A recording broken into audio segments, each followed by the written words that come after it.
Don't touch him with those dirty hands. Rebecca's voice cut through the air in the living room like a knife. My wife Helen was lying on the floor, flowers scattered around her, water forming a dark puddle on the wooden floor that I had polished myself the week before. She was 71 years old and had just been pushed by her own daughter-in-law in our home. The baby was crying in Rebecca's arms, who looked at us with utter contempt, as if Helen were a stranger who had invaded her property. Our property. Rebecca, what have you done? My voice came out calmer than I expected, considering that his blood was boiling. My name is Alan, I am 65 years old, and I have just realized that I have made the biggest mistake of my life. Not by letting my son Lucas live with us for 8 years. Not by paying all his expenses while he looked for a job. The mistake was not seeing that, little by little, Rebecca had turned his generosity into a trap. Helen tried to get up, her hands shaking as she gathered the roses that she had picked from the garden that morning. I went to help her, but Rebecca stepped forward, blocking my way. Alan, you need to understand that we now have a baby in this house. I can't allow careless people touching everything and then wanting to hold his son. Our house. The house Helen and I bought 42 years ago. The house where we raised Lucas. The house we generously opened when Rebecca convinced his son that living with us temporarily would be best for his marriage. That was 8 years ago. Lucas. I called my son, keeping my eyes fixed on her. Lucas, come here now. He appeared at the kitchen door, looking uncomfortable but not surprised enough. That was the detail that broke me, he wasn't shocked. How many times had this happened without my knowing? Dad, Rebecca's just tired. Newborn baby, you know how it is. Your mother is on the floor, Lucas. Her husband pushed her. It was an accident, Rebecca interrupted, her voice too sweet. Helen lost her balance trying to pick up the baby without permission. I was just protecting my son. The lie was told with such conviction that for a second, I almost doubted what his own eyes had seen. But Helen was looking at him with that expression he knew so well, the same one she used when she didn't want to argue, when she preferred to swallow the pain to keep the peace. How many times had she swallowed that pain over the past 8 years? I helped Helen up, ignoring Rebecca's protests about unnecessary drama. Her wife was trembling, not from fear, but from humiliation. In our own home. Lucas, your mother and I need to talk to you. Now. My voice left no room for negotiation. Rebecca clutched the baby to her chest. Actually, Lucas and I were discussing some necessary changes in the house. With the baby here, we need more space. We thought about converting Alan's office into a playroom. His office. The place where he had spent 30 years working as an accountant, where he kept all his files, where he planned to spend his retirement organizing the finances that Rebecca thought she could control. No was all he could say. Rebecca laughed. A high-pitched, artificial sound. Alan, be reasonable. You hardly ever use that space. And we need to think about what's best for our son. Our son. Her had a habit of using the possessive pronoun to claim everything as her own. Our son, our house, our family. As if Helen and he were just extras in the life she was building on top of ours. That's when I noticed something that made me freeze. The bills on the living room table. They weren't his bills. They were addressed to Rebecca Mitchell, at this address. Our electricity, our water, our gas, all in her name. Rebecca, my voice came out low, dangerous. Why are the bills in his name? She didn't even blink. Oh, that. There was a mix-up a few months ago. The company was sending them to the wrong address. I solved it by putting them in my name temporarily. Temporarily. Just like his living here was temporary. Just like his use of our car was temporary. Just like every bit of control that she was taking away from us was always temporary. Helen tugged at my sleeve, silently asking me to let it go, not to make a scene. But something inside me snapped when I saw my wife on the floor, flowers scattered like a rejected offering in his own home. If you're following this story, be sure to subscribe to the channel, because what happened in the next few days was something Rebecca never imagined an old accountant would be capable of. Lucas stared at his own feet, unable to defend his mother, unable to confront his wife. Rebecca smiled, holding our grandson like a shield, already calculating his next move. And me? I finally understood that boundless generosity was not love, it was fuel for those who wanted to consume us. But Rebecca made a fatal mistake. She underestimated what a man is capable of when he finally sees that he is being robbed in slow motion. That night, Helen couldn't sleep. I heard her tossing and turning in bed, sighing softly, trying to process what had happened. At 3 in the morning, I finally spoke. "How long has this been going on?" She was silent for so long that I thought she wasn't going to answer. Then her voice emerged in the darkness, fragile and tired. 2 years. Maybe 3. It's hard to know exactly when it started. It was little things at first. I turned on the lamp. Helen was staring at the ceiling, tears streaming silently from the corners of her eyes. Little things like what? She started by reorganizing the kitchen cabinets. She said his system was inefficient. Then it was the living room. The cushions were the wrong colors. The pictures were poorly positioned. When I tried to say I liked things the way they were, she laughed and said, "Helen, you have to accept that some people just have better taste." I knew about the changes to the decor. Rebecca had presented them as improvements, and I had naively assumed that Helen agreed. I never realized that a battle was being fought right under my nose. "And you never told me?" Helen turned to him, and the pain in his eyes was almost physical. "Alan, whenever I tried to talk, he said that she was just trying to help. That it was good to have young energy in the house. That I should be grateful to have such an involved daughter-in-law." Her voice broke.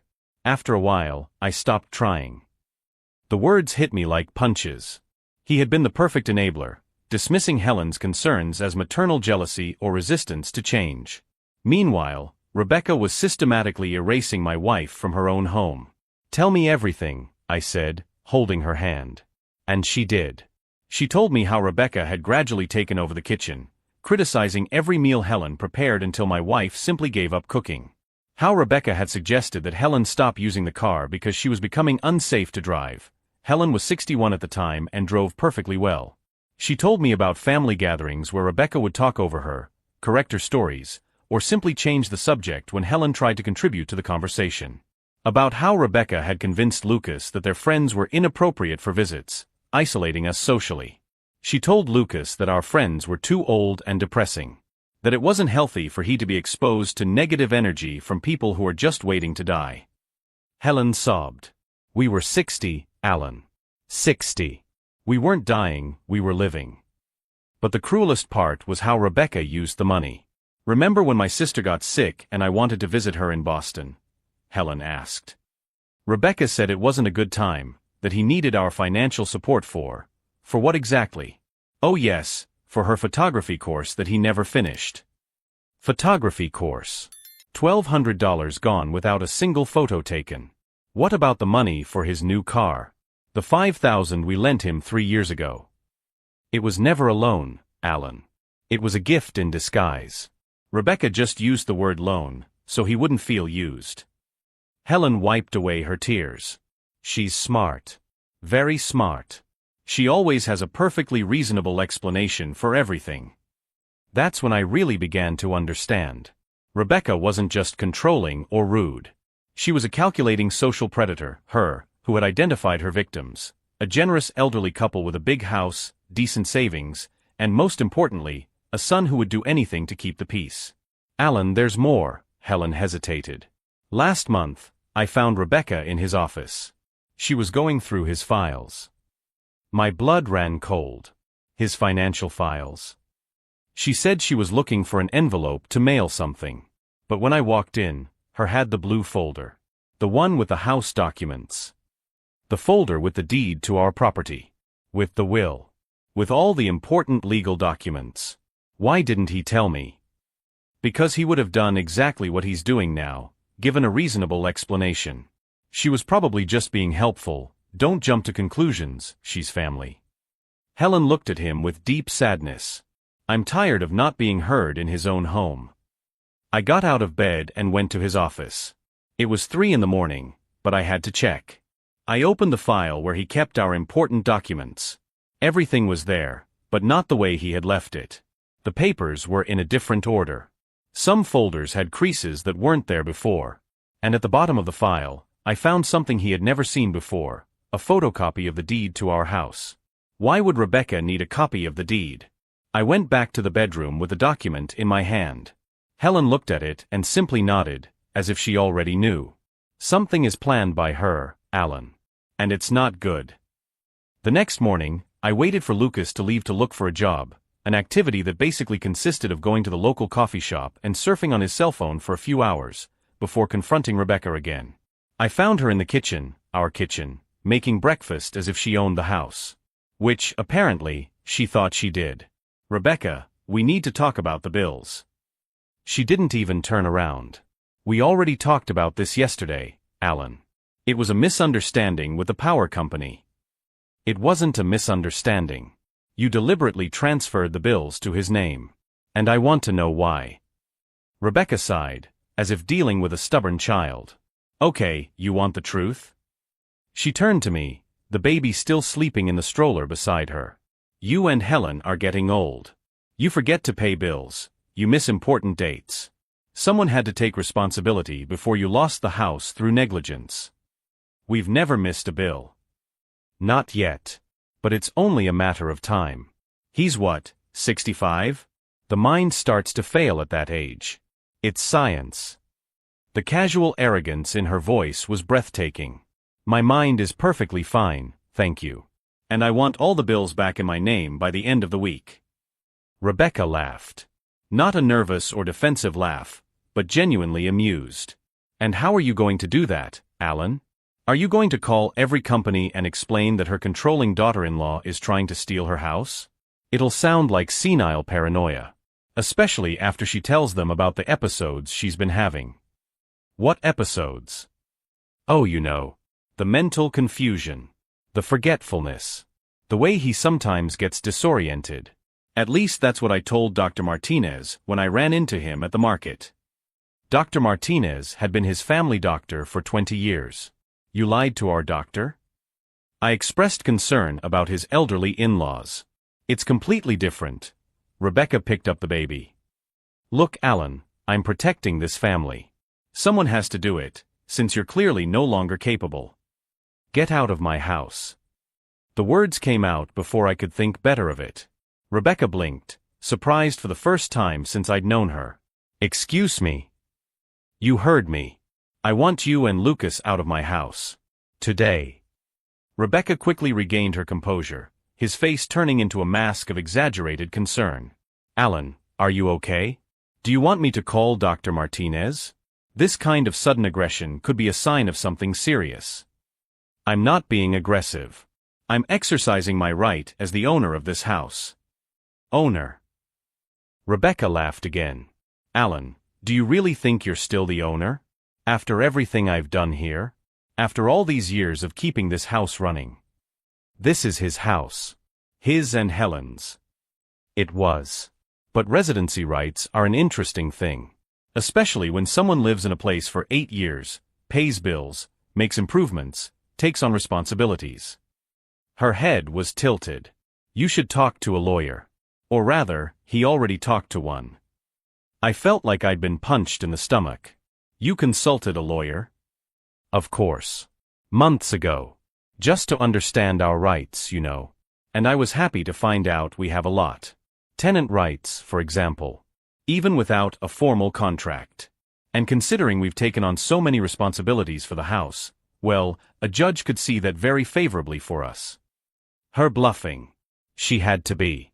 You can't just take someone's house away from them for living in it. "No. But I can make it very difficult and expensive for you to get me out of here." Rebecca smiled. "Eviction proceedings take months, Alan. Months of lawyers, court costs, stress. At her age, with his heart, because Lucas told her about that episode 2 years ago, do you really want to go through that?" The heart episode had been a scare. Indigestion that she thought was a heart attack. But now she was using it as a weapon. "Lucas told you in confidence." "Lucas tells me everything. He's his husband, after all. He has no secrets from her." She adjusted the baby in her arms. Unlike him, who kept so many secrets from Helen over the years. The debts from the beginning of the marriage. The bad investments. The money he lost in that pyramid scheme in the 90s. How did she know these things? I had told Lucas in moments of vulnerability, lessons about past financial mistakes. And now her was using it against me. Are you blackmailing me? I'm being realistic. He can try to kick us out. He can spend his last years fighting in court, ruining his relationship with his only son and grandson. Or you can accept the new reality. This house works better with someone young and capable at the helm. It was at that moment that I understood completely. Rebecca wasn't just trying to live for free or have a comfortable home. She was executing a long-term plan to literally take our property. And it had started years ago. Every favor, every improvement, every responsibility she had taken on was a brick in the construction of his legal case. She was creating a history of possession, while simultaneously painting us as incapable of managing our own lives. Get out of my office, I said, keeping my voice steady despite the anger boiling inside me. Technically, it's not his office anymore, remember? We're turning it into a playroom. Rebecca walked past me, stopping at the door. Oh, and Alan? If I were you, I'd be more careful about what I say. It would be a shame if Helen had another accident. Stairs can be so dangerous for people her age. The veiled threat made my blood run cold. She hadn't just pushed Helen yesterday, it had been deliberate, and now she was suggesting she might do it again. Are you threatening my wife? I'm expressing concern for her safety, as a devoted daughter-in-law should. Rebecca left, leaving me alone with the realization that I had completely underestimated the woman I had welcomed into his home. Helen appeared at the door minutes later, her face pale. I heard everything. I looked at my wife, this woman I had loved for 43 years, who had been systematically humiliated and erased in her own home, and I felt something I hadn't felt in a long time. It wasn't just anger. It was absolute clarity. Rebecca thought she had one. She thought we were too old, too weak, too naive to fight back. She had underestimated something fundamental. I hadn't spent 40 years as an accountant without learning about laws, documentation, and most importantly, how people like her operate. If Rebecca wanted to play dirty, she was about to find out that this confused old man knew exactly how to win. Rebecca's veiled threat about Helen having another accident on the stairs wouldn't leave my mind. I spent the next night awake, listening to every creak in the house, every movement downstairs.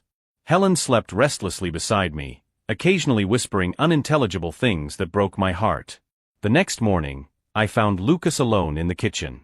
For the first time in years, my son seemed genuinely upset. Dad, we need to talk. Her voice was low, almost a whisper. Rebecca's out taking the baby to the pediatrician. We have maybe an hour.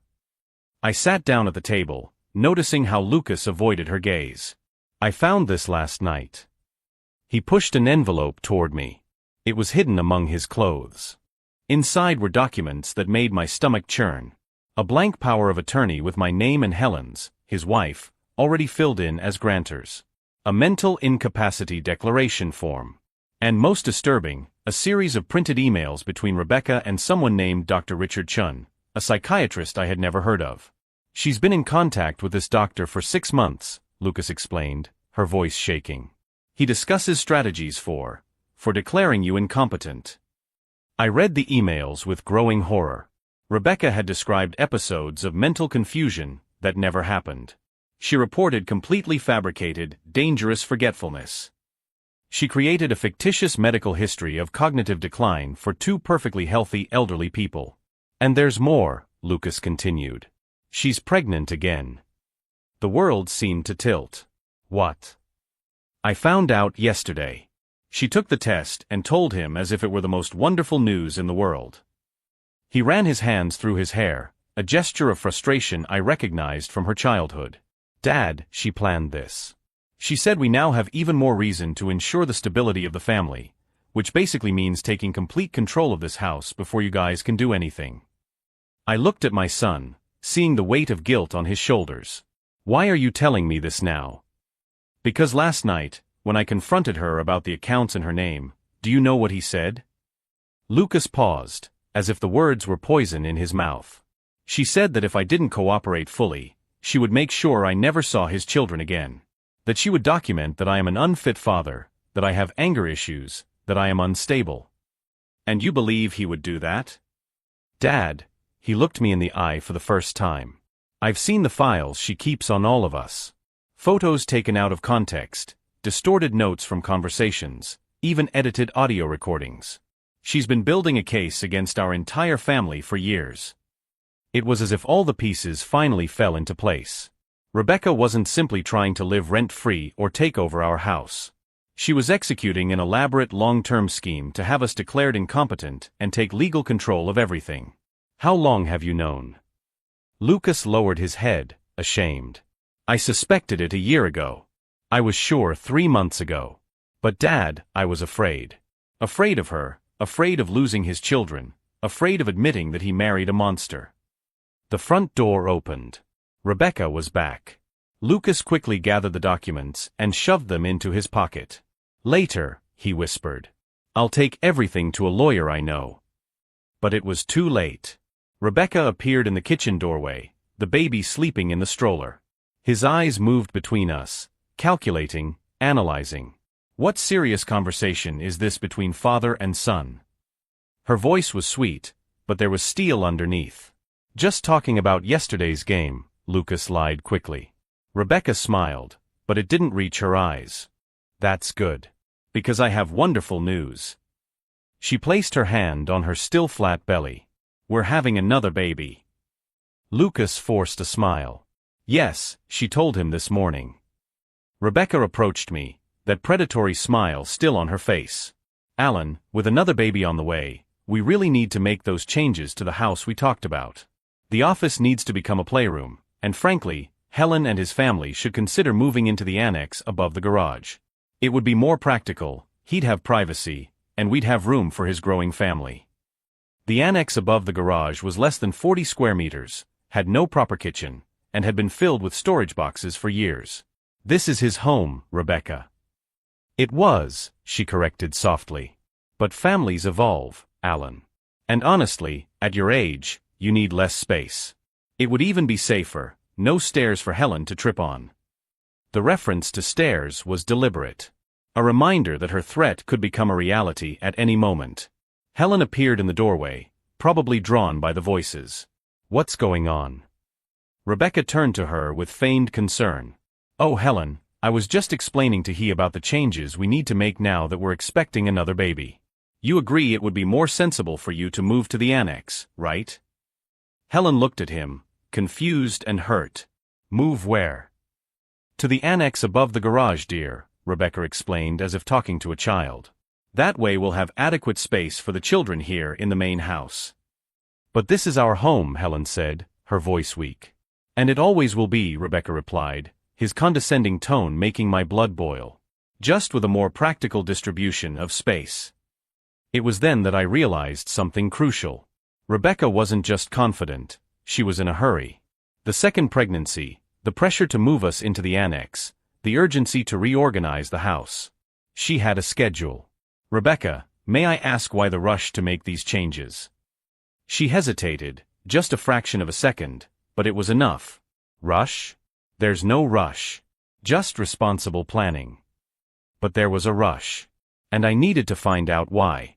That afternoon, while Rebecca was upstairs with the baby, I did something I had never done before. I rummaged through her purse. I found more than I expected. There was a business card from a real estate agent specializing in senior-occupied properties. There were notes about appraisals on our house. And there was a calendar with a date circled in red 6 weeks from then with the words deadline. Deadline for what? I took pictures of everything with my cell phone and put everything back exactly as it was. When Rebecca came downstairs, he was calmly reading the newspaper in the living room. That night, after everyone was asleep, he went down to his office, the space that she wanted to turn into a playroom. He turned on his computer and started researching. I discovered that Rebecca wasn't quite who she said she was. His real name was Rebecca Chen, yes, same last name as the psychiatrist she was seeing.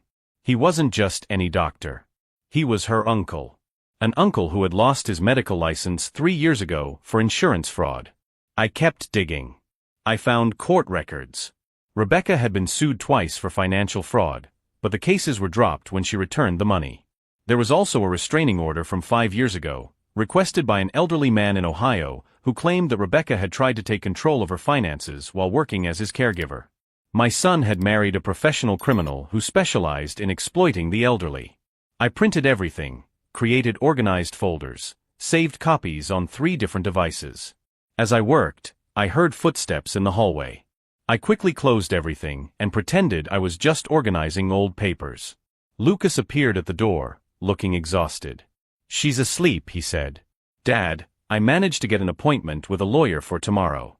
A family law specialist that my college friend recommended. Can we go together?" I looked at my son, seeing in him a glimpse of the man I had raised, before Rebecca turned him into her puppet. "We can. But first, there's something you need to see." I showed him what I had discovered. I watched the color drain from his face as he read about her wife's true history. "My God," he whispered. "She completely deceived me." "Deceived us," I corrected. "But now we know the truth. And now we can do something about it." Lucas looked at me with something I hadn't seen in years, hope mixed with determination. "What do we do?" I smiled for the first time in days. It wasn't a pleasant smile. "We'll give Rebecca exactly what she wants. We'll be the confused, incompetent old people she's trying to create. And while she thinks she's winning, we'll build such a solid case against her that when we finally act, there will be no way out. But what if she figures it out?" "She won't. Because people like Rebecca have a fatal flaw, his arrogance. She's so convinced we're easy prey that she can't imagine we're 10 steps ahead of her." Lucas nodded slowly, beginning to understand the plan. "How much time do we have?" 6 weeks. Whatever her deadline is, we have 6 weeks to completely turn the tables. What Rebecca didn't know was that during my 40 years as an accountant, he hadn't just dealt with numbers. He had dealt with all kinds of financial fraud, tax evasion schemes, corporate manipulations. He knew all the tricks, all the legal loopholes, all the methods that people like her used. And now, he would use all that knowledge against her.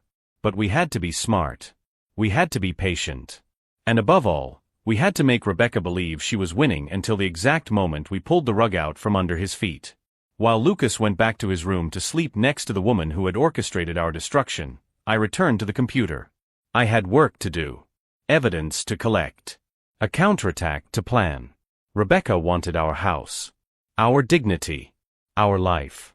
But instead, she was about to discover that she had seriously underestimated an old accountant with a wife to protect and 40 years of experience in exposing fraud. The game had changed. And this time, he wasn't playing to survive. He was playing to win. The meeting with Lucas's lawyer took place on a Tuesday morning. In a discreet office across town. Robert Chun, ironically, the same last name as Rebecca's fraudulent uncle, specialized in cases of financial exploitation of the elderly. "Gentlemen, what you have here is attempted fraud by family adverse possession combined with possible fraudulent guardianship," he explained after reviewing all the documents he had compiled. "Rebecca was building a case to declare you incompetent and take legal control of the property and finances." "Can we sue her?" Lucas asked anxiously. "We can do better than that," Robert smiled coldly. "We can use her own strategy against her." Over the next 3 days, I completely changed my behavior. I started forgetting things on purpose in front of Rebecca. I left my car keys in strange places. I asked about conversations we had just had. Each forgetfulness was carefully calculated to feed her narrative that we were in mental decline. Helen, once she understood the plan, became my perfect accomplice. She started confusing dates, leaving the stove on, always under my supervision, wearing mismatched clothes. We were giving Rebecca exactly what she wanted to see, 2 elderly people losing their mental faculties. And she loved it. "Alan, I found his keys in the refrigerator again," Rebecca would say with feigned concern, but I could see the glint of satisfaction in her eyes. "Maybe we should make an appointment with a neurologist?" "It must have been a distraction," I would reply vaguely, playing the role of the confused old man perfectly. Meanwhile, behind the scenes, I was meticulously documenting every move of her. I installed hidden security cameras throughout the house, legal in Texas, as long as it was her own property. Every conversation where she treated me condescendingly, every moment where she manipulated Lucas, every suspicious phone call she made when she thought no one was listening, everything was being recorded. I discovered something even more disturbing when I hacked, with the help of a private investigator, into her email. Rebecca wasn't just planning to take over our house. She had a buyer already lined up, a real estate developer who would pay almost double the market value because our property was in an area that was going to be revitalized. The 6-week deadline? That was when the revitalization project would be publicly announced. After that, the value would skyrocket even further. Rebecca planned to have us declared incompetent, take legal guardianship, sell the property in our best interest, and pocket the difference. But there was one problem with her plan. She didn't know he had connections at City Hall. Connections that had informed me about the revitalization project 3 months earlier. Connections that could delay or expedite certain bureaucratic processes. "Dad," she asked he to sign this. Lucas showed me a document one evening. It was a power of attorney giving Rebecca decision-making authority over financial matters, in the event of the owner's mental incapacity. "Sign it," I said, to her surprise. "What?" "Sign it, but first let's make some changes with our lawyer. Changes that she won't read carefully because she's so convinced that we're incompetent." If you're following along so far, be sure to subscribe because what happened when Rebecca finally thought she had won was simply perfect. On the 14th day of our charade, Rebecca called a family meeting. She was radiant, pregnant, and confident, sitting at the head of our dining table as if he already owned it. "Helen, Alan, Lucas, and he have been talking, and we think it would be best for everyone if you moved into a nursing home. A place where you can receive proper care." Helen began to cry, real tears this time. I just looked confused. "Nursing home." "It's for his own good," Rebecca continued, her voice honeyed. "You're forgetting things, hurting yourselves. Just yesterday, Helen almost started a fire." The fire had been a pot on the stove that Helen had forgotten, actually, carefully staged and quickly extinguished. "I've already found a wonderful place. Sunrise Valley Assisted Living. You'll love it." "What about the house?" I managed to make my voice sound shaky. "Well, someone has to take care of her. Lucas and I will take on that responsibility. Don't worry about financial details. We'll take care of everything." That's when Lucas played his part in the plan. "Rebecca, honey, are you sure? It seems hasty." She turned to him with barely concealed irritation. "Samuel, we've discussed this. His parents need professional care. It's the right decision." "But what about his will? The property?" Rebecca took a deep breath, controlling her impatience. "When we take over his guardianship, we'll have the legal power to manage everything, including selling the property if necessary to pay for medical care." There it was. Recorded on high-definition video. Rebecca openly admitting her plan to take guardianship and sell his property. "Guardianship?" I repeated, sounding confused. "Yes, Alan. When people get too old to take care of themselves, someone has to make decisions for them." Her, as if explaining it to a child. "Don't worry, we'll take good care of you." 2 weeks later, Rebecca became even bolder. She started bringing in experts to assess our mental condition. A psychiatrist, not his uncle, but another professional that she had clearly manipulated with false information. He interpreted his part perfectly. He forgot the date. He mixed up names. He appeared disoriented. The doctor left shaking his head with concern, just as Rebecca wanted. What she didn't know was that our lawyer had hired 3 independent experts who secretly evaluated us. They all declared Helen and me mentally competent and fully capable of making decisions. In the 3rd week, Rebecca made his fatal mistake. Thinking he already had enough control, he started moving money around. He transferred funds from the account Lucas shared with us to an offshore account in her name. Every transfer was tracked. Every penny documented. Her also pressured Lucas to sign more documents, powers of attorney, financial agreements, even a statement that his parents were exhibiting dangerous and erratic behavior. Lucas signed everything. And our lawyer kept copies of every fraudulent document. With 2 weeks to go before the deadline, Rebecca scheduled an appointment with a judge to establish emergency guardianship. She had her psychiatrist uncle ready to testify, she had fabricated medical documents, she even had witnesses, friends of her who had never met me but would swear I was senile. The night before the hearing, I found Rebecca in the office again, office, which she was already measuring to convert into a closet. "Tomorrow everything changes, Alan," she said, not even bothering to hide it anymore. "The judge will give me guardianship, we'll sell this house for triple its value, and he'll spend his last years in an institution. You should have been smarter." I smiled, a vacant, senile smile. "I should have," I agreed. She didn't even notice the hidden camera in the bookcase capturing every word. When Rebecca left, I called Robertson. Are you ready for tomorrow? More than ready, Alan. When you walk into that courtroom, it will be the last place she expects to find a perfectly lucid man with complete documentation of fraud, extortion, and attempted identity theft. I hung up and looked out the window at our house. The house he and I built, the house where we raised Lucas, the house Rebecca thought she could steal.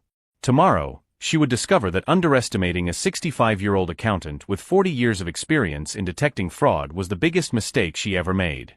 The tables were about to turn in a way she could never have imagined. The courtroom was smaller than I expected. Rebecca entered beaming, pregnant and confident, accompanied by his psychiatrist uncle and 3 lawyers who clearly cost a fortune, my fortune probably.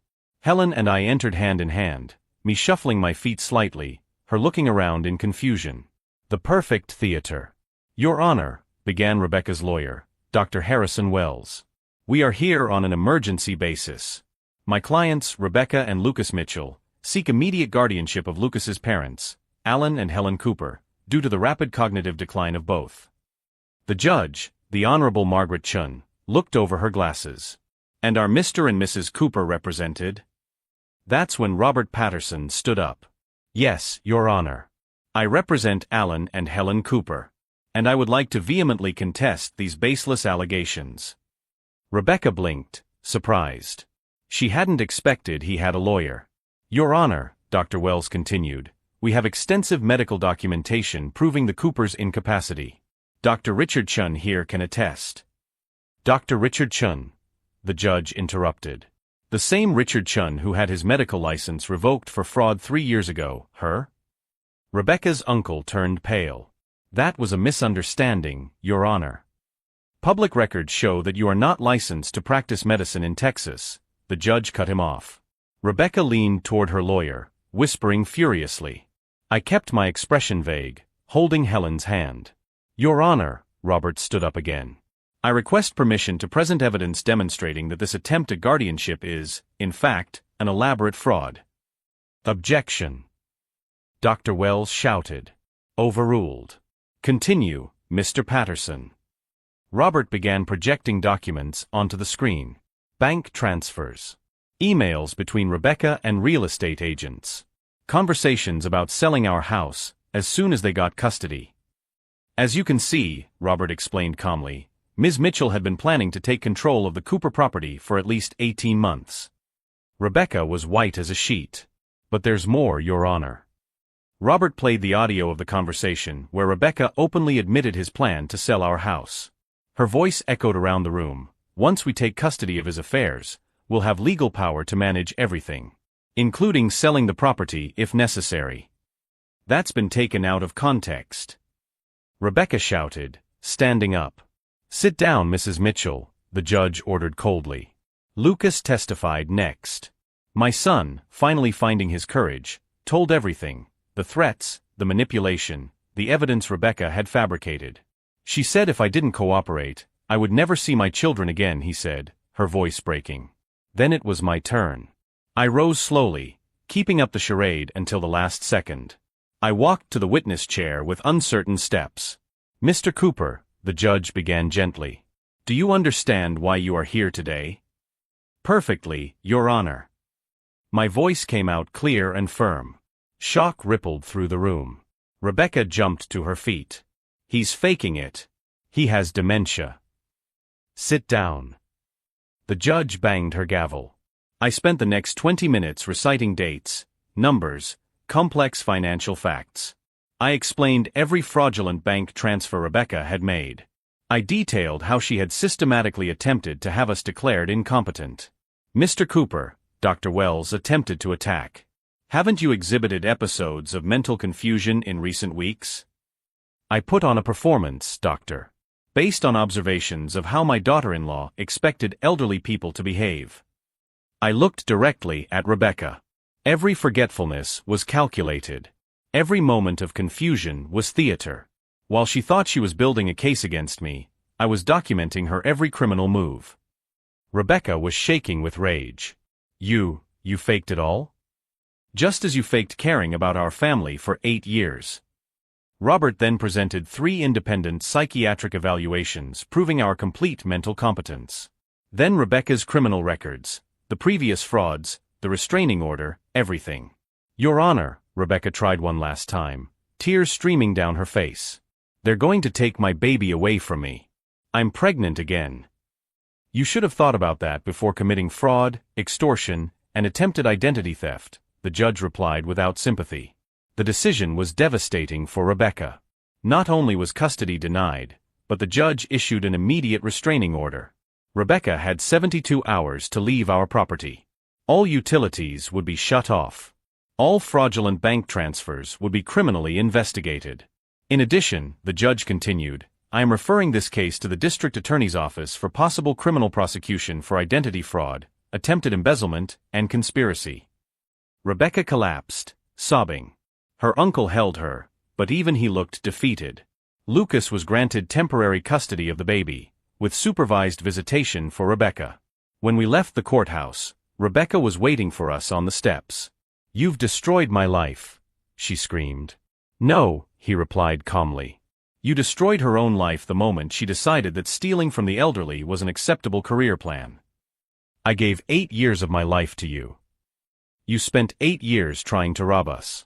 There's a difference. Helen, who had been quiet all this time, finally spoke. Rebecca, you could have had a family that loved you. A real home. Unconditional support. But you chose greed over gratitude. And now you'll have to live with that choice. When we got home, our home, Helen cried. But they weren't tears of sadness. It's over, she whispered. It's really over. Lucas was in the backyard with the baby when we arrived. My son hugged him tightly. Dad, I'm sorry. For everything. You made the right choice when it mattered, I replied. But the story didn't end there. Rebecca still had a card up his sleeve that none of us had anticipated. Rebecca was sentenced to 2 years in prison and 5 years of probation. All bank transfers were reversed. She lost custody of her children permanently, with only monthly supervised visitation. Lucas bought a house 3 blocks from ours. Close enough for weekly dinners, far enough for healthy independence. He became an incredible father and, more importantly, regained her dignity. Helen blossomed again. She returned to cooking, entertaining friends, and smiling freely in her own home. Watching her regain her light was my greatest victory. As for me, I learned that boundless generosity is not love, it is an invitation to exploitation. That true family respects, not steals. That seniors are not easy prey when they have decades of experience detecting fraud. The whole process taught me something fundamental. Predators always underestimate their victims. Rebecca saw a retired old accountant. She didn't see 40 years of expertise in exposing exactly the kind of scheme her tried to pull off. 3 years later, our grandson plays in the backyard where Rebecca once planned her conquest. Lucas found someone honest. Helen and I renewed our vows.